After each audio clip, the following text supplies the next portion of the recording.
I got to a point where I had about reached what I thought was my plateau, and then I decided I want to start competing, and just competing on entry level, and going and meeting other people, because I'll read on the internet of different how-to things and different taxidermy forums and bird forums, and I go to these conventions and competitions, and I meet people and I see their ways of doing things, and I'm like, man, that's easy.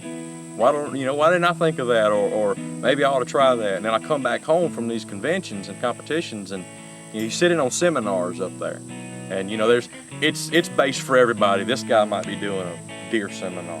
This guy might be doing a bird seminar or a fish seminar or whatever. And I sit in on all the bird seminars, and I just bring things back, and I'm still learning every day.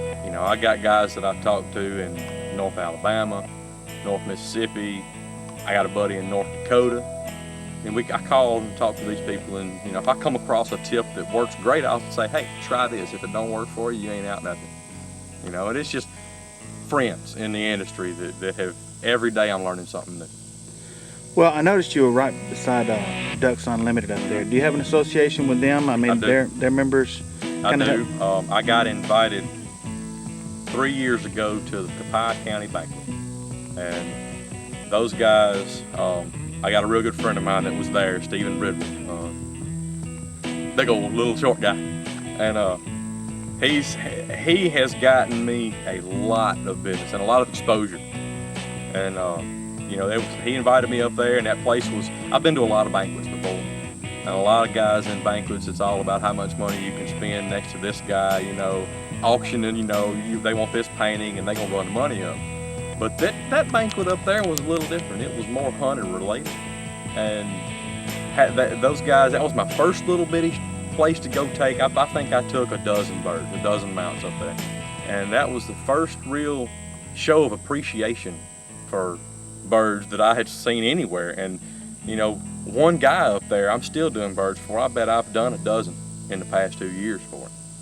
And that kind of exposure helps out, and he's invited me to various different DU events to set up, whether it's just to bring one bird, give out a bunch of cards, or bring a display. Well, what about events like the extravaganza? Do you think they're helping your business and wildlife in general? I really do. I think every year, I went 2 years ago as a spectator. I set up last year and I set up this year, and it seems like it's getting more and more that they are recognizing what's going on with the surroundings. That like DU, their big thing is wetlands, and our wetlands are deteriorating, and I think people are more environmentally conscious now than they used to be, and that helps. And as far as business wise, I'm able to bring and set up in that booth every kind of mount that I do, whether it be a standard flying mount, standing mount, any extra habitat stuff. That big wood duck display I had in my booth this year, that's all for one guy, and I'm delivering it next week. But that's something extra, and that kind of exposure has just hand over fist from the year before. I didn't go up there to last year, and this year I can already tell it's going to be even bigger. Well, how far typically where are your clients from, and how far away do you drop up? Oh man, I've got clients in New York, Pennsylvania, the Dakotas, anywhere the internet can reach and something can be shipped to me. I've got clients that far.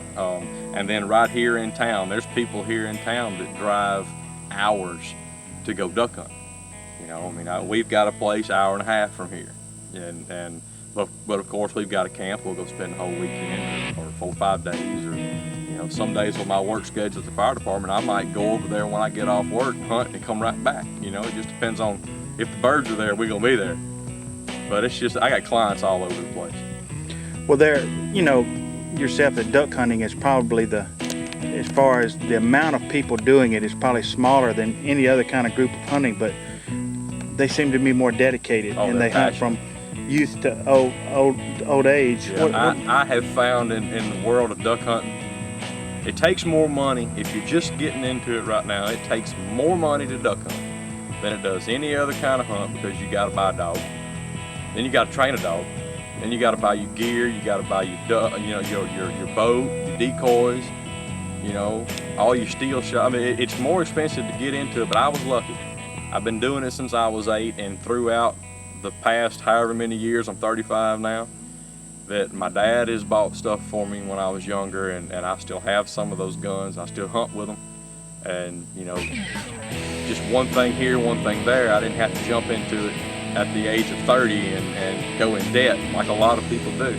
But I have found, as far as duck hunters are concerned, or waterfowl hunters in general, whether it be geese or ducks or whatever, that they'll spend money to put gas in their vehicle to go duck hunting before they put food on their table. I mean, they're just passionate about it. All right, well, the last thing out here, if you would, just tell me about your day job and your family, a little bit about your upbringing, where you came up and stuff like that. This area out here where I live is pretty much where I was raised. It's a little community called Mars Hill, Mississippi. It's about 10 miles west of Macomb. I was born and raised in Macomb, but my grandparents were all out here. They got land out here. We've always hunted out here. And my father was a fireman in Macomb with Macomb Fire Department, and he was there 26 years. He retired in '98 and had been there 26 years, and got good benefits, good insurance and such as that.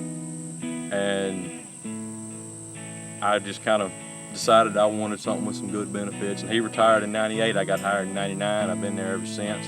And I got married in '98 and have a 21-month-old son now that's just the joy of my life. Still ain't figured out where his blonde hair and his blue eyes came from his mother. But I can't wait till he's old enough to go duck hunting with me. I'm fixing to try to start teaching him to blow a duck call now. He's fixing to be 2 years old. But I've been, been blessed to have a good family and a good job, and it lets me, and my wife, she lets me do all this other stuff, and I can't ask for anything more than that. She lets me go off on these hunting trips and take clients hunting and this and that and other, because she knows that it could grow into a full-time business. The potential's there.